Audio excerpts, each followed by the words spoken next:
Petrópolis, né, vai ouvir o outro lado. Conversamos com o senador Humberto Costa, do PT de Pernambuco, que também vai conversar com a gente por videochamada. Senador, boa tarde, muito obrigada por nos atender. Tá me ouvindo bem, senador? Mas eu não estou ouvindo o senador, vamos ver. Seu microfone está me ouvindo agora? Agora sim. Agora estou ouvindo, senador, muito obrigada. Boa tarde, Larissa. Prazer poder estar aqui com vocês no Metrópolis. O prazer é nosso, senador. Vamos começar aqui a nossa conversa. A gente sabe da sua proximidade com o ex-presidente Lula, então gostaria de te perguntar como que está a expectativa dele e da campanha para o debate de logo mais, né, na Rede Globo. Não, ele está muito tranquilo. Eu tive a oportunidade de falar com ele hoje pela manhã. Aliás, ele estava tão tranquilo que ele me telefonou para saber como tinha sido o debate aqui entre as candidatas em Pernambuco, como é que estavam as informações sobre pesquisas eleitorais. Ou seja, ele está super tranquilo, está muito bem preparado para participar desse debate. Provavelmente, mais uma vez, vai fazer a comparação do que foram seus governos e o que é o governo atual. Acho que ele vai estar muito preparado para não aceitar qualquer nível de provocação do presidente Bolsonaro, e eu creio que esse debate vai fortalecer ainda mais essa onda que nós estamos vendo ser criada agora na reta final da campanha, e vai fazer com que nós tenhamos um grande desempenho no domingo e possamos eleger Lula presidente mais uma vez. Tá certo, senador. Agora eu gostaria de te ouvir a respeito dessa história das rádios que teriam feito menos inserções da campanha de Bolsonaro, né, ali com um certo desequilíbrio. Como que o partido viu esse episódio? Conta pra gente. Olha, o partido vem acompanhando os movimentos de Bolsonaro e dos seus apoiadores no sentido de tentarem criar alguns factoides que possam servir como pretexto para, mais à frente, eles questionarem a lisura do pleito. Esse processo que vem acontecendo, por exemplo, lá em Paraisópolis, aquela morte que, num primeiro momento, estaria dentro de um contexto de um ataque ao candidato de Jair Bolsonaro, e que eles gostariam que virasse, na verdade, uma nova facada, é um exemplo. Esse episódio do Roberto Jefferson foi outro exemplo, e esse dos rádios foi um tiro no pé, porque até mesmo a rádio, que pertence ao pai do próprio ministro, né, segundo eles próprios lá, teria deixado de divulgar, né, as inserções do Partido Liberal, do presidente Bolsonaro. Só que, na verdade, não é responsabilidade do Tribunal Superior Eleitoral fiscalizar nem avaliar o envio e a veiculação dessas inserções, desses comerciais. Então, tentaram criar mais um factoide e, por final, o próprio ministro das Comunicações disse que estava arrependido de ter dado aquela entrevista, né? E nós estamos de olhos abertos aí, aguardando outras coisas que vão acontecer, nós não temos nenhuma dúvida. Agora, eu acho que não serão capazes de convencer a população de mudar seu voto. Sim. Agora, só retomando um pouquinho a pergunta que eu fiz anteriormente, senador, a respeito do debate que acontece logo mais na Rede Globo, né? O senhor falou a respeito da expectativa, disse que o ex-presidente Lula está tranquilo. Você acha que vai ser um momento decisivo para pegar aí eleitores que ainda não fizeram a escolha, que estão indecisos, que pensam em não votar, por exemplo? Sim, é sempre um momento importante o debate, não é? Mas eu acredito que dificilmente o debate terá condição de reverter de maneira contundente aquilo que as pesquisas estão demonstrando. Se nós olharmos com rigor, há muito tempo que nós temos um quadro de estabilidade, com uma posição confortável da parte de Lula.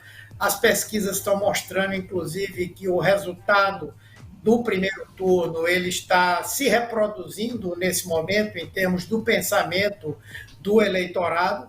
Eu acho que é importante, pode ajudar a conquistar alguns eleitores, mas eu creio que, a não ser que haja uma hecatombe ou algum fato muito grave, não acredito que o debate vá promover qualquer grande mudança. Por isso que nós estamos muito tranquilos de que domingo vamos ter uma grande vitória. Sim, senador, e foi por esse motivo que o ex-presidente Lula não quis comparecer em outros debates? Foi porque ele está liderando aí na maioria das pesquisas eleitorais? Não, não. O que aconteceu nos outros momentos, em alguns casos, foram agendas importantíssimas que o presidente tinha. Nós definimos que o Sudeste teria que ser a nossa maior e principal prioridade nesse segundo turno. Então, o presidente ele precisou fazer algumas agendas que, lamentavelmente, coincidiram com esses debates. Eu, pessoalmente, acho que o presidente estava certo por outra razão, porque as regras e a forma de comportamento com que algumas emissoras atuaram no primeiro e agora no segundo turno não nos davam, inclusive, garantias de que fosse um debate com regras imparciais, um debate que não tivesse nenhuma tentativa de criar armadilhas para o presidente Lula. Mas, na verdade, a opção dele de não comparecer foi exatamente pelo fato de que ele precisava, e até amanhã nós continuamos dando prioridade ao Sudeste e várias agendas precisavam ser feitas. Certo, senador. Agora eu gostaria de falar especificamente sobre o estado de Minas Gerais, que teve uma atenção especial, né, por parte das duas campanhas neste segundo turno. Qual que é a sua avaliação, né, sobre o estado, sendo que Romeu Zema, governador, posicionou ali o apoio ao presidente Bolsonaro? Você acha que Lula deve manter a vantagem que teve no primeiro turno ou não? Acredito que sim, talvez até crescer um pouco, né? Ficou demonstrado que o governador Zema, apesar de ter uma popularidade importante, ter obtido os votos para ganhar no primeiro turno, ele não tem uma liderança sobre o segmento político, sobre prefeitos, apesar de ter feito uma pressão absurda sobre os prefeitos em Minas Gerais, ele não conseguiu apoio suficiente para, até agora, reverter o quadro eleitoral. Ele chegou ao ponto de dizer que o mineiro é meio desconfiado, demora a se posicionar, o que para mim pareceu muito mais uma desculpa do que uma visão de precaução. Eu creio que, apesar de toda a utilização da máquina que ele tentou fazer, que ele fez, eu creio que o eleitorado mineiro vai nos dar aí uma margem que será decisiva para que nós ganhemos a eleição.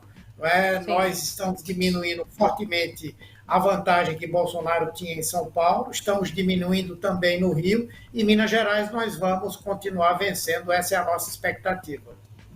Certo, senador. Para a gente finalizar aqui a nossa conversa, gostaria de ouvi-lo a respeito desse clima de tensão e conflito entre os eleitores. Essa semana mesmo a gente deu aqui no Boletim Metrópolis, né, um bolsonarista que invadiu um bandeiraço do PT, houve agressão a uma idosa. Isso está preocupando a campanha? Principalmente, a gente diz ali no domingo, né, que é o dia de fato da eleição. Vocês se preocupam? Sim, estamos preocupados, estamos orientando nossos militantes, nossos eleitores a votarem num clima de paz, a fazerem a campanha até o último momento, com muita coragem, com muita determinação, mas sem aceitar qualquer tipo de provocação dos bolsonaristas. Aliás, esse clima está criado, não é, exatamente pela postura que o presidente da República tem tido, pela maneira como ele encara as divergências, pelos ataques pessoais, pelas fake news que a campanha dele dissemina. Então, gera, sim, um estímulo para que pessoas que são potencialmente agressivas, elas manifestem essa agressividade de forma mais concreta, não é?